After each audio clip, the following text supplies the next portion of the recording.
If you have any questions, I'll take all the easy ones and I'll save the hard ones for them. And if you don't have any questions, I'm sure there's time for a coffee break before you go back to work.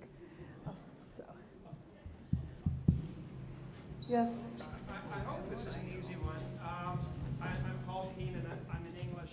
I'd like just to ask, having read this carefully a few times, and I appreciate all the work that's gone into it, about the status of these areas of endeavor at the end. And other people, I suspect, will want to speak to this. And thank you. And I think the problem that I want to suggest is that, to me, there's a gap or a disjunction between the rhetoric that I heard today, which I agree with, the inclusive and the commitment to wisdom, and what I see here. And the best way of underlining the gravity of it would be to say what I said to Kim Matheson when she came to Chairs and Directors in FAS. And that is that, as a pretty committed researcher myself, I look at this list and it does not include me at all. And that's not a misreading on my part. That is a fairly accurate sense of it. And I'm worried about that because I know you'll tell me that that's not what you intend and that you're a humanities scholar yourself. But I'm pretty good at reading text, and I've read this carefully a few times, and it does not reflect what I do and what many of our colleagues in the humanities do. And I think that's a huge problem because I think really the most crucial ingredient of the kind of momentum that we want to foster is morale. And I think having set out a list of what our defining dreams are and telling me that I'm not part of that, which unintentionally I think, but clearly in this document, and again, I'm not talking about your own feelings because I know that we work in similar areas, but what this document tells me is that I'm not part of those dreams. You've listed 4 important areas and I'm not that. So I guess what I'm just wondering is, what is the status of these 4 areas? Because I feel there's a worry that these will become prescriptive in certain ways. Well, if you've actually read the plan, then you would read the sentences before the 4 areas, which say these are not the only areas of endeavor. They are not intended to preclude things that are already happening or other things that will happen. The university has considerable strength in many programs, and some programs that need to build their strength, and we're going to do that. This is in addition to what is already going on. If you're here and you're working, I assume you have a place at the university and feel part of the university, so that will continue and carry forward. Now, there are 4 themes that we are going to put people together, and we have strength, and that's very interesting and exciting. If there are other areas that want to come together, we can add those as we go along, or not. You can continue working as an individual scholar. So the plan very specifically, and I very carefully, not thinking, saying in the words, say, there is a place for everyone here. This does not omit anybody. And I don't want you to feel that. I want you to know it. I did read the preamble, and I realized how careful it was, but my worry is that these things can take on a life of their own in unintended ways. And so if Kim shows us a slide and says, in research, these are the 4 priorities, the preamble's not there anymore. And I guess what I want to know is will these ever have some sort of influence if we have to make a case for jobs? If I want to advertise for a Renaissance professor, is there at all the case that we will have to make it in terms of these areas, or can you tell us that that's not the case? What we've said is that actually what will make the case for your jobs are when it's needed for the program, when it's academically essential for carrying on your program, when it's innovative and going to create something new and exciting in your program. And you can be new and exciting if you're teaching medieval literature. Where it meets student need and faculty need and research that's already existing. So those are the criteria, and the deans will tell you that the message that got out to them this year is that there is no additional money. The only hope that we have is if we can think of things that will help us do what we are doing better so that we can maintain the students that we have or get new additional students. Thank you. but the 4 areas are in different stages of development. Dr. Matheson and the faculty have been working on the environment for quite a considerable time, so that area is much more further, advanced than the others. Other questions? Yes? President Runt, I want to thank you for a really great talk today. I have to say some of the ideals you mentioned at the start, specifically a university as collective responsibility for addressing the world's problems, or a university's purpose being grounded on ethics and morality, really resonated with me and made me proud to be a graduate student at Carleton. Now, I imagine that another one of these ideals, which is really important, is that of institutional transparency and institutional accountability. Now, I'm happy that we agree on this because in a January 13 email to the Carleton community, you said as much. You said that if a president has a personal opinion, he or she should not use the position of president to give it expression and weight, because by doing so, it could be implied that this position has been taken on by the university as a whole. Now, with that said, you and your predecessor, Sami Mahmoud, have taken a very public position opposing the call from 170 Palestinian civil society organizations for an institutional boycott of Israeli universities. Now, you've done this without consulting the Carleton community at all. Now, this we find, I find most surprising, considering that simultaneously you refuse to condemn the deliberate bombardment of the Islamic University of Gaza, despite the fact that dozens of my professors, our professors... Could I interrupt you for one moment? Well, just get to the question. And tell you that this is not a part of the strategic plan. You're talking about another issue, and I'll be very happy to talk with you about that. But it will lead exactly. You can come to my office and we'll talk about that later. Right, so just so we can know... I answered your email and that's enough. Well, Next just so question. we can know publicly. Next question. Could I just ask... We will, because this is we're talking about the strategic plan now. We're not talking about other issues. Thank you.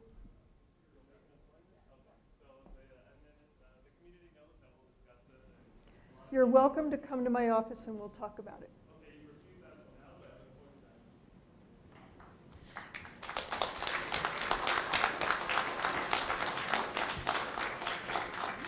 So I'm a little unsure of how to follow that, as my understanding of this gathering today was that of a town hall, so we could sort of air all of the issues that students, both graduate and undergraduate, have here on campus. But I'll let you continue that discussion with Ben there. My question actually is more so directed towards Duncan and towards you, Dr. Arente, about the financial aspect of the strategic plan. As Duncan Watser, you already noted, the reaching higher framework that the McGuinty government has put forward over the last 4 years has allowed universities and administrations to raise tuition fees from 4% to 8% every year. Not really the average 5%, as Mr. Watt certainly said earlier, but it's more closer to the 8%. And actually, international students face unregulated tuition fees. Now, what this has meant is that student debt is now somewhere around the $28,000 mark for undergraduates and for graduate students, and tuition fees increase at about 3.5 the rate of inflation. So, and certainly when we're looking at retention, which I know is obviously a huge concern for Carleton, we can hardly argue that we can have a strong and robust retention rate if students are dropping out because of their debt. So I guess for you, Dr. Renta, and for you, Mr. Watt, is students have been lobbying forever for increased financial assistance and for increased funding from the government and for decreased tuition fees. And certainly the financial plan that you've put forward suggests that students are being asked to subsidize the lack of funding on behalf of the federal and the provincial government, and to subsidize the lack of commitment and advocacy on the part of university administrations in lobbying the government. So I ask you today, will you be joining students as we lobby the government for increased funding and for lower tuition fees? Thank you. Of course we support lower tuition fees. Of course we support better scholarships for students, better bursaries, better opportunities on campus for internships, better facilities for students. And we also support better salaries for our staff, for our faculty, graduate students. We support all of those things, and we know that we're living in a time that's a little bit difficult. Maybe not as difficult as it could be, but only 3 years ago we were where we are. But it is not the best of times. And we will all do the best that we can in these hard times. And I think we all have to work together to support each other and to probably make a few hard choices as we go along, because we aren't going to be able to do everything. But we will try our very best. And we will all stay together. And we will all help each other as we make representations to the government, to all levels of government, and to our donors, and to our friends, because education is very important. And I want each of you to have a good education. Thank you. Other questions? Yes, my goodness, a whole lineup. I'm Brian Henderson, Director of Professional Training and Development at the Norman Patterson School. Dr. Arwente, thank you for your presentation this morning. The question that I have is, can we expect not only will we have more cooperation in developing new degrees and diplomas, but also that we can create mechanisms for sharing resources and expertise? We may not have access to capital in the future, but we've got, within our limited geographical space, we've got expertise that can help us deliver new programs just by helping us create the digital infrastructure, having people who have got best practices under the belt come into other departments and help do business better.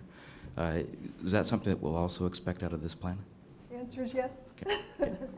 We all have to work together. We have to use the expertise that's available. And one of the things that I've noted across Carleton is that we have started a number of new programs. People want to do new programs and new initiatives, but I think the only way that we can do it is working together and bringing in resources from the outside, both government, agencies, and other universities. So will we see formal mechanisms being created for that, or will it that will be rolled out in the near future, or is it going to be somewhat symbiotic? We're going to have to invent them. Okay. So I haven't got in my mind an exact way that we can cooperate with the world, but we'll get it. Okay, very good. Thank you. Thank you. Thank you very much, President. I am Halim Yanukomerolu from the Department of Systems and Computer Engineering. And my question is on research and graduate studies enterprise of the university. I am sure you are well aware that about, I guess, 15 years or so, Carleton had gone through some difficult times, especially in the context of undergraduate studies. And I am delighted to see that we are recovered and moving forward. Our retention rates increased from 50% to the provincial average. Our undergraduate entrance percentage is steadily increasing, which are very positive indications. And I guess many people on campus a couple of years ago thought that now it is time to pay attention more, given that undergraduate studies are in control and doing very well, to pay attention more to graduate studies and research. And then there were a number of, I guess, committees formed. One of them was this, Graduate Competitiveness and Comparative Analysis Committee. You might have seen the report. But one conclusion from the report, let me read. A sobering conclusion reached by the committee is that if similar attention is not paid in the very near future to Carleton's graduate enterprise, this includes, of course, research, graduate studies and research at Carleton may well suffer a decline in reputation similar to that experienced by its undergraduate program some 15 years ago. And this was chaired by Dean Shepard and many associate deans and so on and so forth. Now, I am not sure to what extent that is reflected in the defining dreams and our budget. For instance, one conclusion from the report was that Carleton is substantially behind in comparison to G13 universities when it comes to the ratio of PhD enrollment to the total population. G13 average is 6.7%, ours is 4%. The report was suggesting that we have to increase our PhD population substantially in the next 5 years. So would you like to comment on those points, please? I understand that the economic situation is not very conducive, but this is a great investment for us. Okay, do we support graduate programming and research? Of course, yes. If we don't support things, all things will decline, so we must support everything. Can we support it as much as it deserves to be supported? Maybe not. I could throw this over to Kim, but that wouldn't be nice of me to do that, would it? We have said that we want to grow our graduate program and we want to grow our students, both master's and PhD, but that's going to depend on government funding, if we get government funding for that. We've been waiting every day for the phone to ring and let us know what that figure is going to be, and we don't know yet, do we, Duncan? So as soon as we know, we'll move on that. Okay. Thank you for inviting the Carleton community to this talk today. I'm really happy that you have a commitment included in your strategic plan to social justice, and I find that students like myself who are returning to be grad students who've worked in social justice, I've worked in the Office of High Commissioner for Human Rights, are attracted to Carleton because of this commitment to social justice. And the fourth pillar, I guess, or the fourth dream includes the global community, our role in the global community and social justice. Given that, I'm wondering, given that we do play a role in the international community, what your opinion was of the boycott of South African apartheid, and what does the would you have agreed with that boycott? And given that it was effective in ending that apartheid regime, and our concern is because of institutional links to academic institutions that do promote apartheid. Thank you very much for that question, and that really is not a question about the strategic plan, and I'll talk with you privately about that if you wish. So I'll take the next question. Thank you. But I'm just curious about the social. That's enough. That's good. That's good. Okay, that's enough. Thank you. Right, we'll talk about that on another occasion. Thank you. We're not going to have a debate on apartheid today. Thank you. We are not talking about that subject today. Thank you very much. And I would appreciate it if we could in this university begin to remember what it is about civil discourse and about respect for people. Receiving letters that are anonymous from students demanding responses by 5 p.m., saying that administration must come out and discuss certain things is not the kind of civil, respectful behavior that we should have in a university. We need to have a time and a place for everything. Today we're discussing the strategic plan, and we'll discuss the strategic plan. If you wish to come and make an appointment in my office to talk to me about apartheid, please do that. Thank you.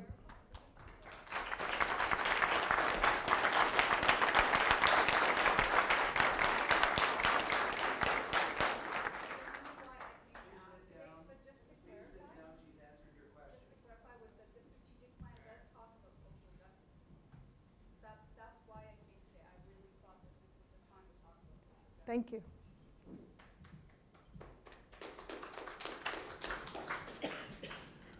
I'm Shikaresh Majumdar. I'm a professor in systems and computer engineering. Now, this thought just came to my mind as I was listening to all the different talks. I'm sort of going to ask something. Maybe I'll regret it later on for bringing this up, but well, that's the nature of the game, I guess. Maybe we will. Right. What about distance education? It's got a number of different advantages, right? Reaching out people, that's what universities are about, and it might make a lot of economic sense in this climate. Has any thought been given on that? Actually, there is one committee that's been set up to look at distance learning and about the idea of learning at different locations.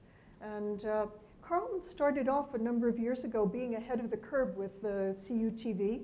And the question that we asked ourselves is, should we continue being ahead of that curve? Should we look at new media to see what we can do? Should we look at reaching out to different locations?